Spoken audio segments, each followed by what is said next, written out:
पाकिस्तान तहरीक इंसाफ एक बार फिर पार्लिमान की सियासत से दूर चली जा रही है। कमेटियों से इस्तीफे, ज़िमनी इंतखाबात का बाइकआउट और अब असम्बली के बाहर असम्बली।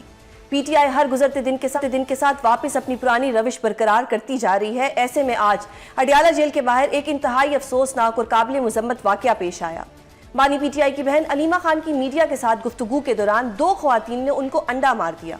अंडा मारने वाली ख्वातीन को पीटीआई के कारकुनान ने घेर। ये वाकया कैसे पेश आया, मुलाहिजा फरमाइए। तरीके से अफगानिस्तान में जो मुतासिर हुए लोग उनकी मदद करें, और उन्होंने कहा कि ये बिल्कुल ये एक ऐसा वाकया है कि जिसकी जितनी मजम्मत की जाए कम है।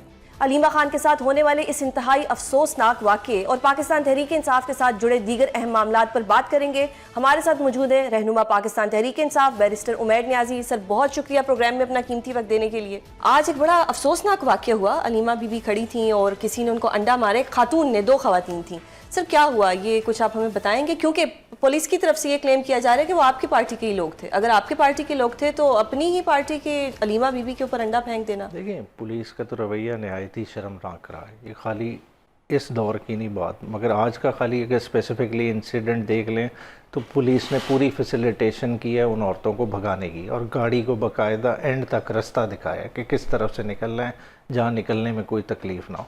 तो जहाँ पुलिस इस तरह की फैसिलिटेशन कर रही हो तो ये हमारे दौर की अक्कासी कर रहा है कि मतलब पास्ट में भी दौर गुजरे हैं, बुरी से बुरी आमरीत गुजरी है, कभी भी औरतों चार दीवारी तक नहीं मामला गया। और आज आपने देखा जिस तरह से, मतलब हम तो इसका बार बार चिल्ला चिल्ला के मीडिया पे बात करते थे कि लोगों के घर तोड़े गए, लोगों की औरतों पे हाथ डाले गए।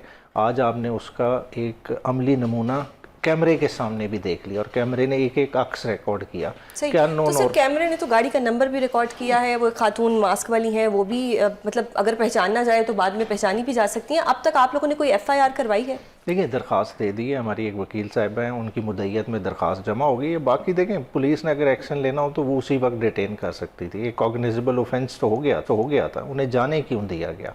क्या ये पुलिस, ये भी तो हो सकता है कि मतलब आप खुद लॉयर हैं कि जब इतना ज़्यादा प्रोसेशन होता है फिर उससे बचाना बड़ा मुश्किल हो जाता है, तो शायद उस वक्त उनको ऐसा लगा कि अभी ये जाएं, बाद में कोई कार्रवाई करनी है। वो देखे प्रिजन वैन, देखे इतने कारकुनान को उठाया जा सकता था, दो औरतों को प्रिजन वैन में नहीं डाला जा सकता था। ये तो देखें बच्चे को पता है कि किस तरह से ये चीज़ें मनूवर की जा रही हैं। अभी तक कोई आइडेंटिफाई नहीं हो सका, क्योंकि कह रहे हैं कि ऑल गवर्नमेंट ग्रैंड अलायंस की ये कोई खवातीन थी, केपीके से ही आई हुई थी, कोई यहाँ पे कोई इनकी हो रही थी एसोसिएशन वगैरह, वहाँ पे आई हुई थी। ठीक नाम लिया, ऑल गवर्नमेंट की अलायंस की है, तो हम भी यही कह रहे हैं। सही है, एम्प्लॉइज ने हज़फ कर दें, बाकी तो पता है किसकी है। सही। और सर, अभी अलीमा बीबी के बेटों की जो जमानतें हुई, क्या ये हुकूमत की तरफ से कोई ठंडी हवाएं आ रही हैं और हम खान साहिब को भी जल्द बाहर आता हुआ देख रहे हैं? नहीं, देखें, ठंडी हवा तो तब होती कि ठीक है एग्जीक्यूटिव का काम है, वो जबर करती है, गलत मुकदमे बनाए जाते हैं, मगर अदालतों का काम होता है कि फौरी रिलीफ देना।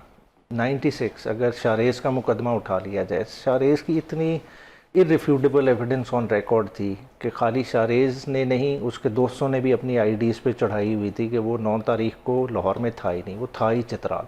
तो उसको तो डिस्चार्ज करना चाहिए था। जब मुकदमे को डिस्चार्ज ही नहीं किया, और ऑलरेडी नज़ीर मौजूद थी कि डॉक्टर यास्मीन राशिद उस केस में डिस्चार्ज हुए, मुतअद्दिद और लोग भी उस केस में डिस्चार्ज हुए, तो डिस्चार्ज नहीं किया गया। बेल कोई आप लोगों की तरफ से एप्लीकेशन दी गई जज साहब को? ओरली कितनी दफ़ा रिक्वेस्ट किया गया, मगर आपने देखा रिमांड स्टेज पे जज ने उल्टा रिमांड दे दिया, और जो कि बनता ही किसी तरह से नहीं था। और मज़े की बात है कि 2 साल बाद पुलिस ने डंडा भी बरामद किया है, तो ये तो पंजाब पुलिस का कारनामा है। रख के बैठे थे कि कुछ दिनों तक पुलिस आएगी या कुछ सालों तक तो मैं ये डंडा उनको दूंगा। ये तो सिस्टम का डंडा है ना, ये तो कहीं से भी बरामद हो सकता है। और सर, अब अगर ओवरऑल मैं बात करूं इस्तीफे देने, ये कुछ जस्टिफाइड नहीं है सर। इस्तीफे देने पर जिन लोगों ने अभी तक इस्तीफे नहीं दिए उनकी लिस्ट भी जारी होगी, हो सकता है उनमें से बहुत से लोग पाकिस्तान में ना हो, लेकिन ये पार्टी में क्या हो रहा है? आप लोग टफ टाइम लेने के बजाय आप मैदान खाली छोड़ के आ रहे हैं। अच्छा, देखें, ये एक पॉइंट लिहाज से आपका पॉइंट ऑफ व्यू दुरुस्त है कि कमेटीज़ का फंक्शन क्या होता है। कमेटीज़ होती अकाउंटेबिलिटी का फोरम है, और देखें खाली स्पीचेस के ज़रिए अकाउंटेबिलिटी नहीं होती। फ्लोर ऑफ द हाउस पे कितने लोगों को बोलने का मौका मिल जाता है, गिने चुने लोगों को मौका मिलता है। मोस्टली लोग तो बजट के सेशन पे ही बोलते हैं, वरना नॉर्मल हालात में आप लोगों की स्पीचेस नहीं सुनेंगे। तो ये कमेटीज़ होती हैं जहाँ आप ब्यूरोक्रेट्स को भी ग्रिल करते हैं, गवर्नमेंट की पॉलिसी पर भी खुल के बहुत होती है। मगर मसला क्या बना है, देखें हमें ये क्यों स्टेप उठाना पड़ा है। जो कमेटीज़ खालिसतन पीटीआई के हिस्से में आई, सबसे बड़ी उनमें पीएससी हो गई, ह्यूमन राइट्स की होगी। अब ह्यूमन राइट्स की कमेटी का क्या अहवाल हुआ कि 2 दफ़ा खाली इजलास होने दिया, और ख़ाली मसला क्या था कि ह्यूमन राइट्स कमेटी के चेयरमैन ने क्यों 26 नवंबर के वाक़े का नोटिस लिया, क्यों उसने पिम्स का रिकॉर्ड मंगाया। लेकिन सर नाराज़ होना तो ये कोई नहीं है ना, फिर वहीं पे रहे ना, ताकि टफ टाइम तो देते रहे। नहीं, वहाँ पूरी कोशिश की ना। देखें 1.5 साल कोई छोटा अरसा नहीं है। देखें 2 दफ़ा खाली कमेटी की मीटिंग सर हुई। अब तो हुकूमत बिल्कुल ईजी हो गई है कि चलो नहीं, देखें असेंबली के बाहर एक असेंबली लगा रहे हैं, वो भी कब तक चलेगी। देखें ईजी इस सेंस में ज़रूर हो गए कि वो अपनी मर्ज़ी की लेजिस्लेशन पास करेंगे कि मतलब तो पहले कमेटीज़ भी कह में, रहे थे। तो वो ऑलरेडी देखें पहले कर क्या रहे थे, सिस्टम बुलडोज कर रहे थे। आप मोस्टली इनकी लेजिस्लेशन उठा के देख लें, वो कमेटी में जाती ही नहीं थी। क्या करते थे, रेजोल्यूशन बट सर टेबल आप लोगों करते। की आवाज़ हम तक आ जाती थी ना, जो आप लोगों का वहाँ एहतजाज रिकॉर्ड होता था वो आवाम तक आता था, आवाम को आगही होती थी कि इस वक्त क्या हो रहा है, आप लोग अपना एक एहतजाज रिकॉर्ड कराते थे। Do you think it's a wise decision? देखिए लॉन्ग टर्म में ये जस्टिफाइड होगा डिसीजन, शॉर्ट टर्म में लग रहा है कि शायद नहीं। देखें सिस्टम को जो है ना काफ़ी सारा इस बात ने शेक किया है। अगर शेक ना किया होता तो क्या अमर माने था स्पीकर साहब को अब तक जितने भी इस्तीफे आए हैं कबूल कर लेने चाहिए थे ना, वो क्यों नहीं कर रहे। तो शायद वो आपको चांस दे रहे हैं। नहीं, चांस नहीं दे रहे, वो सिस्टम को चांस दिलाना चाहते हैं। उन्हें रियलाइजेशन उनकी है, नीयत तो साफ ही है, उनकी नीयत इसमें साफ ही है कि कोई तो रियलाइज कर ले, चाहे आप कर ले चाहे वो उनके कर ले। कैनवस से देखें, ठीक है, उनकी नीयत बिल्कुल साफ होगी, ठीक है, मैं उनकी नीयत पे शक नहीं करता, मगर मैं ओवरऑल सिस्टम की नीयत पे शक कर रहा हूँ कि सिस्टम कंप्लिसिट है। सिस्टम चाहता है कि तहरीक इंसाफ सिस्टम का उतना ही हिस्सा बने जितना इस सिस्टम की सर्वाइवल के लिए ज़रूरी है, उससे बियॉन्ड वो तहरीक इंसाफ को किसी तरह का रोल नहीं देना चाहता। सही सही। और गंडापुर साहिब का जो एक खान साहिब ने शिकवा किया कि ये मुझसे मिलने आ सकते हैं सुप्रीम कोर्ट में कोई एप्लीकेशन देके, क्यों डिले कर रहे हैं गंडापुर साहिब? मतलब मिल आए, खान साहिब का हुक्म आ गया, आप लोग तो मानते हैं उनका हुक्म? नहीं, सॉफ़ी से मिलना भी चाहिए, और उनके बकौल उन्होंने 4 दफ़ा कोशिश भी की है। अभी सुप्रीम कोर्ट भी दोबारा पटिशन दी थी जिसमें सिग्नेचर का कुछ इशू बन गया था, मगर मैं कहता हूँ उससे बरक्स देखें इजाज़त मिलती है नहीं मिलती।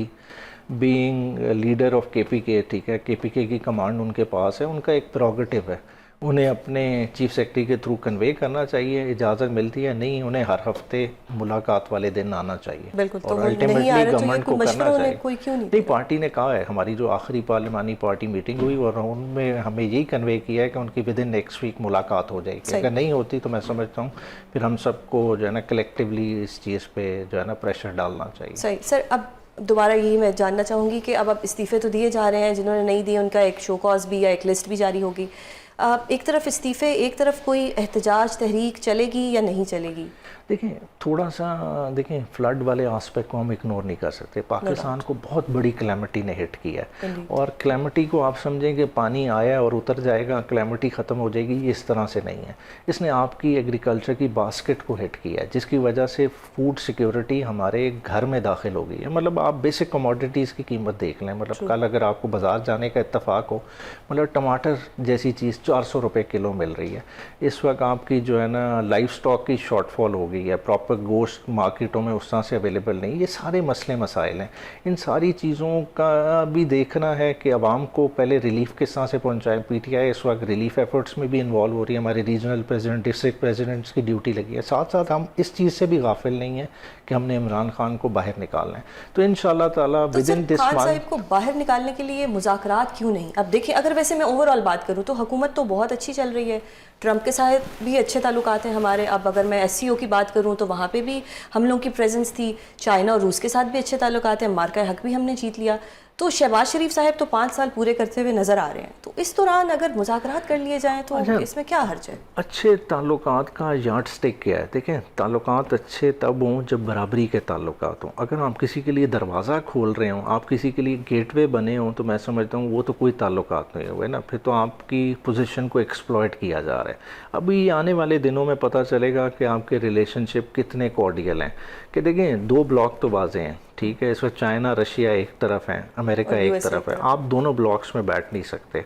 अल्टीमेटली आपने किस ब्लॉक में बैठना है? बट दोनों ही पावरफुल हैं और दोनों के साथ फिलहाल हमारे तो 2 पावरफुल के दरमियान आप कुचले भी जा सकते हैं। तो ये चीज़ें सारे सोच के फैसला होगा। तो मैं नहीं समझता कि जिस तरह के पॉलिटिकल इश्यूज़ मुल्क के internally, economic situation the corner है, चाहे जितनी मर्जी मरी की मीटिंग्स हो जाएं, जितने मर्जी तसलसल के आपस में वादे वहीद कर लिए जाएं, ये प्रोलॉन्ग नहीं करेगा सिस्टम। सही। बहुत शुक्रिया सर प्रोग्राम में अपना कीमती वक्त देने के लिए।